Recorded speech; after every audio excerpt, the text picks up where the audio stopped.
And we're coming back to you straight from North Africa, where the largest economy, Egypt, reported an annual urban consumer price inflation down surprising 4.8% last month from 7.5% in the month of August. And that's according to the country's Central Agency for Public Mobilization and Statistics. Egypt is approaching the end of an IMF-backed economic reform program that during the 2017 saw the annual inflation in the country hitting 33%. Last July, Egypt raised domestic fuel prices as part of the terms of the IMF agreement. And sticking with Egypt, which is the headquarters of the Africa Export-Import Bank, Afrexim, the DFI says it's planning an initial public offering of global depository receipts to trade on the London Stock Exchange. In a statement released on Wednesday, the Afrexim Bank says the listing is seeking to finance the expansion, diversification, and development of intra-African trade in view of the new Africa Continental Free Trade Zone implementation, which is due by the year 2020. Afrexim's total assets currently stands at $15.4 billion, posting $137.6 million profit in the first half of 2019. JP Morgan Securities and HSBC have been hired to be the joint global coordinators and joint book runners for the global depository receipts heading to the London Stock Exchange. So let's talk about the biodegradable industry, which is talk about recycling of plastics as we begin to clean up the planet a little bit more. Nigeria generates an estimated 32 million tons of solid waste per year, one of the highest amounts on the African continent. And out of that figure, plastic constitutes 2.5 million tons. In 2009, the government awarded contracts for the procurement and installation of recyclers in 26 Nigerian cities, including the capital. But little of what they recycle is plastic. Again, that goes with the way we put all our wastes together. Here, paper, plastic, bottle, and everything goes in the same dustbin.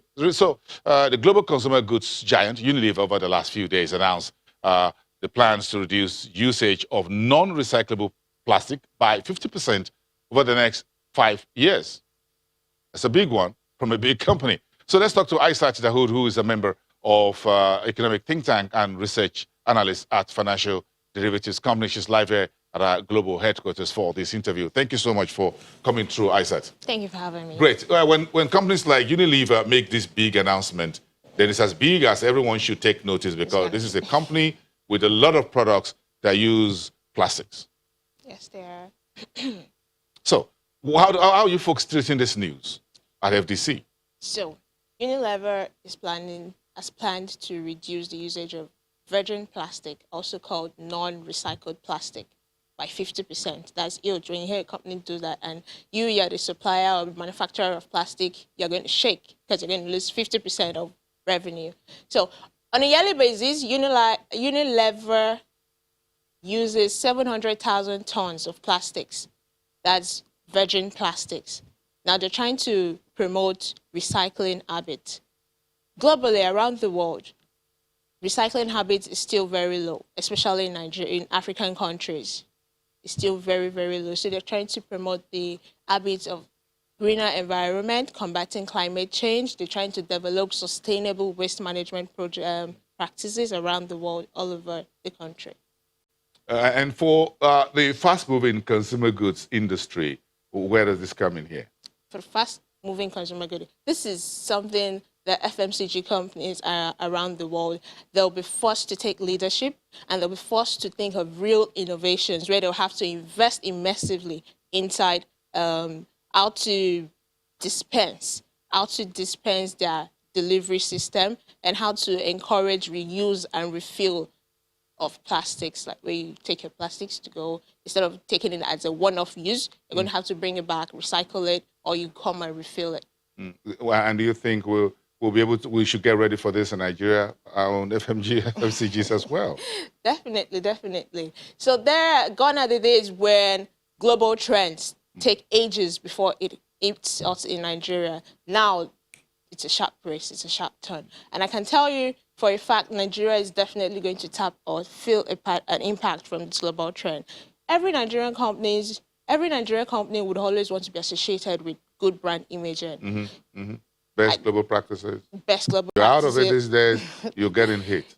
Definitely. So I can see Nigerian companies working towards these global trends, whereby that, you know, it's a good thing when you stay on camera and be like, I'm also going green as an FMCG company. I care about the environment. My consumers are going to see that as a good branding image. It's going to tell on that brand equity as a company. So every Nigerian, I see Nigerian companies tilting towards this trend, going green, encouraging recycling culture in Nigeria, encouraging recycling habits in Nigeria, encouraging us to start sorting. In Europe, outside the world, in the global economy, they have 3 waste systems. They have this habit of encouraging separation of your waste, where you put your cans, you put your plastics, you have your bottles. Yeah, in Nigeria, everybody just pack everything and put it in the dustbin. I saw that all over, So, in Europe, wherever it is. But here we have just one waste paper basket in the kitchen and everywhere. And even in offices, you just put everything in it. So there's no separation, and it all goes, including metals sometimes. So we just put everything in the system, and it doesn't work out that way. It doesn't so work out so that from way. companies that are FMCGs and even to individuals, this is where it's all coming to consumers. That is all going to boil down to the consumers. Yes, it's going at the end of the day. Certainly, it's going to boil down to the consumers. But again, if you take it back out to the corporate space where you have petrochems like Indorama in LMA and then Dangote Petrochemicals, which is looking to commission pretty soon. How will these 2 big companies feel the impact of this change in sustainable environments, which is warming all over the world, as it were? So I can tell you for a fact that, yes, there's going to be a change, but it's not going to be a sudden change. Rome wasn't built in a day.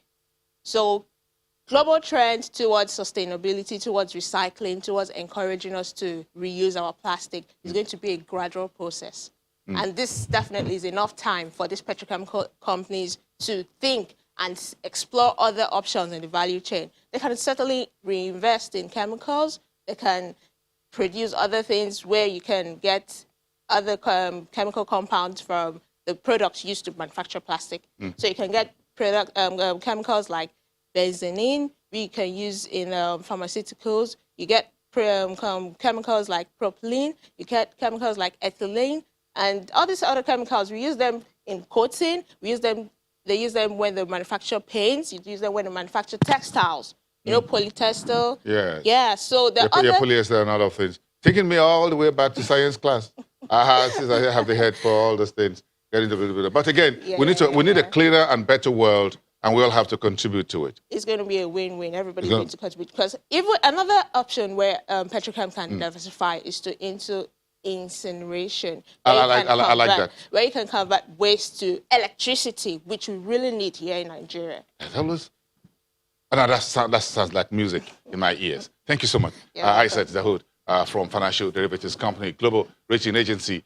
Moody Investor Services has described Nigeria's terrestrial borders closure as a credit negative for the country's neighbors. Moody's Vice President Roland Marley notes in an email statement that the impact is most felt on Benin Republic, whose unofficial re-exports to Nigeria are estimated to be twice the size of the country's official exports.